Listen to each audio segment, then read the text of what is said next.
Israel দীর্ঘদিন ধরে ফিলিস্তিনি নিরীহ মুসলিম জনগণের ওপর বর্বর হামলা চালিয়ে যাচ্ছে। শিশু, নারী, বৃদ্ধ কেউই রেহাই পাচ্ছে না। এই নির্মমতা দেখে বিশ্বের মুসলমানরা গভীর কষ্টে রয়েছেন এবং প্রতিবাদও জানাচ্ছেন। বাংলাদেশের মুসলমানরাও এর প্রতিবাদ স্বরূপ ইসরায়েলি পণ্য বর্জনের ঘোষণা দিয়েছেন। বাংলাদেশ এখনও ইসরায়েলকে রাষ্ট্র হিসেবে স্বীকৃতি দেয়নি, তাই বাংলাদেশিরা ইসরায়েলে যেতে পারে না এবং ইসরায়েলিরাও বাংলাদেশে প্রবেশ করতে পারে না।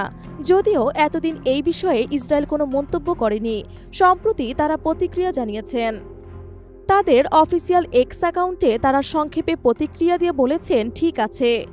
বিশ্বে ২০০টিরও বেশি দেশ থাকলেও প্রায় ২২টির মতো দেশ এখনও ইসরায়েলকে রাষ্ট্র হিসেবে স্বীকৃতি দেয়নি। এই তালিকায় রয়েছে Bangladesh, Pakistan, Iran, Iraq, Lebanon, Syria, Yemen, সৌদি আরব সহ আরও অনেক মুসলিম সংখ্যাগরিষ্ঠ দেশ। গত এক বছরে ৫০,০০০-এরও বেশি ফিলিস্তিনি নিহত হয়েছেন। এই নির্মমতার বিরুদ্ধে বিশ্বের বিবেকবান মানুষজন প্রতিবাদ জানাচ্ছেন। বাংলাদেশেও বিভিন্ন শ্রেণী পেশার মানুষ বর্জনের আওয়াজ তুলেছেন।